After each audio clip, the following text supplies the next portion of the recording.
The Whole Story by Bruce Ingman and Paul Bright.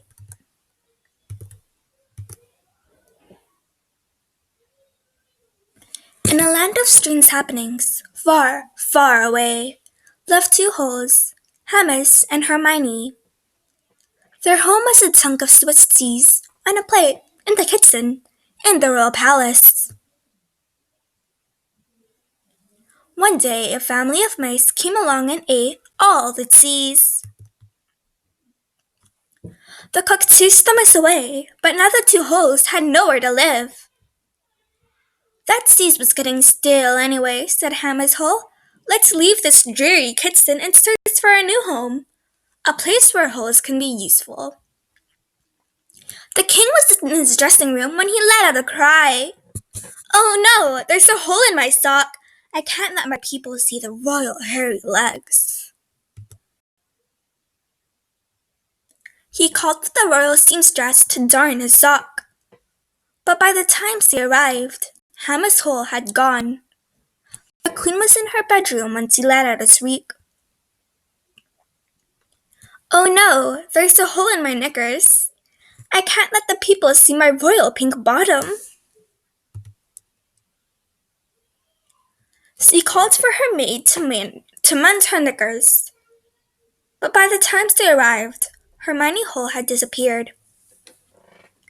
The princess was riding her bicycle in the palace gardens when, thump, thump, bump, she flew over the handlebars and landed in the royal compost heap.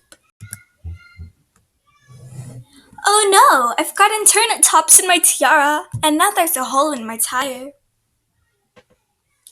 She called for the repairman to patch her tire, but by the time he arrived, Hammer's Hole was nowhere to be seen. The prince was rowing his boat on the palace lake when water came gushing in. Oh no, there's a hole in my boat, it's going to sink! He swam to the shore, soaked and soggy, clutching his crown. But by the time he examined his boat, Hermione Hole had vanished. I've been in a royal sock and a royal bike. I've been in a bag and a boot and a bucket.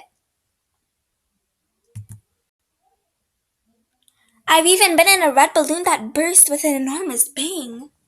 But everybody just seemed grumpy. I've been in a pair of royal knickers and a royal boat, said Hermione. I've been in a coat and a cart.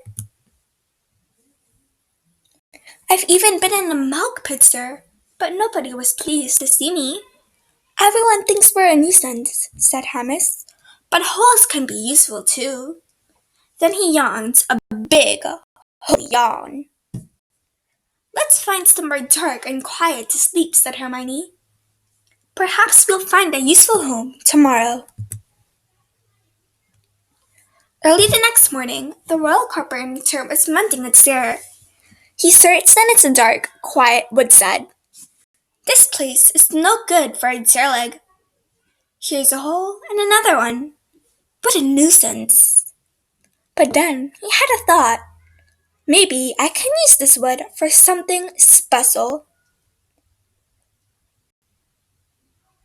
So he cut and carved and smoothed the wood into two beautiful flutes, with a hole for the mouthpiece and holes for the fingers to play. When he was finished, the royal carpenter gave one to the prince and one to the princess. They were so pleased. The king and queen lay side by side in their big royal bed. I hope you have no more holes in your socks, my dear. Not one, my precious. I hope you have no more holes in your knickers. Not at all, said the queen. Those pesky holes won't bother us again. I hope you're right, said the king. But what's that noise? In their own bedroom, the prince and princess were practicing with their new flutes. And if the flutes squeaked now and again, then maybe, just maybe, two very useful holes were squeaking with delight in their wonderful new home. Hope you enjoyed the video.